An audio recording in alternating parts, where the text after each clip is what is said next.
Hello tout le monde, on se retrouve dans une nouvelle vidéo. Donc dans cette vidéo je vais vous faire le review de l'enceinte Aoki SK M4 qui est waterproof. Donc voilà, elle est comme ça. Donc elle a un design assez particulier, comme vous pouvez le remarquer, en forme de pneu. Elle résiste au choc. Donc elle est vraiment pas mal. Dans le packaging on aura un fil USB pour recharger l'enceinte. Donc c'est le même que pour les téléphones. Hop. On aura un manuel d'utilisation. Donc il est en français aussi. Dans un petit carton, on aura un gros plus. Ça sera le câble jack vers jack. Je crois qu'il est plaqué or. Hop. Donc voilà, il est comme ça. Il est assez long. Donc attendez, je vais le déplier.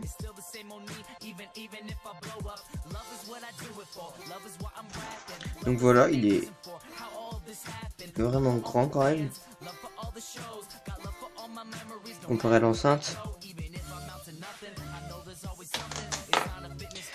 Et le gros truc qu'on n'a jamais quasiment dans les enceintes, c'est cette petite lanière, hop, qui nous permettra d'accrocher l'enceinte sur notre sac, à notre ceinture. Par exemple, ça évitera que quand on marche ou qu'on fait du vélo, que le son soit étouffé par le sac, parce qu'on aura juste à l'accrocher à notre sac, comme ça. Ça c'est vraiment bien. Donc l'enceinte, elle est pas tout à fait étanche, mais elle est, en gros, elle est pas certifiée IP67, mais IPX4. Ça veut dire que l'enceinte résiste aux projections d'eau, mais pas l'immersion totale pendant beaucoup de temps. Bon, on peut quand même l'emmener à la plage, à la piscine, sous la douche, ça pose pas de problème. Donc par contre, quand vous recevrez l'enceinte, il y aura 2 paquets, dont celui-ci. Donc je vais vous mettre l'image ici. Hop. Donc à l'arrière de l'enceinte, on retrouvera un petit endroit où on pourra ouvrir. Donc déjà, il est très résistant, dur à ouvrir. Du coup, ça nous prouve un peu, on va dire, que tout le système était étanche.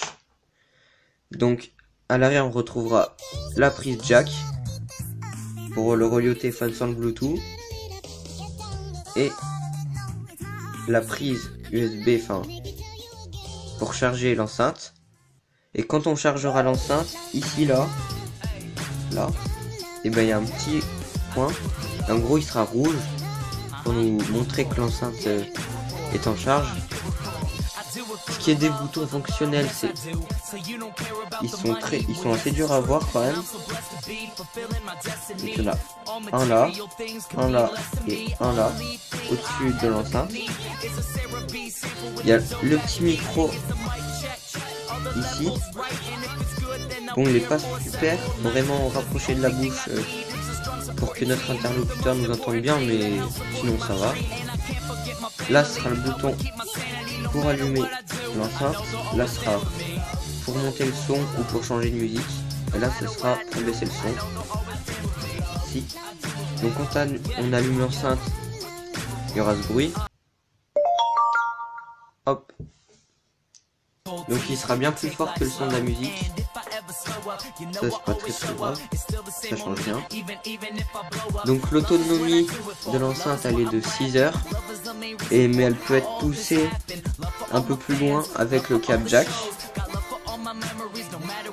Elle peut pousser jusqu'à 8 heures. Je crois bien. Quand on utilise le câble micro jack. Make sure it never goes away. From the start, I knew it in my heart. If I make one person happy, then I know.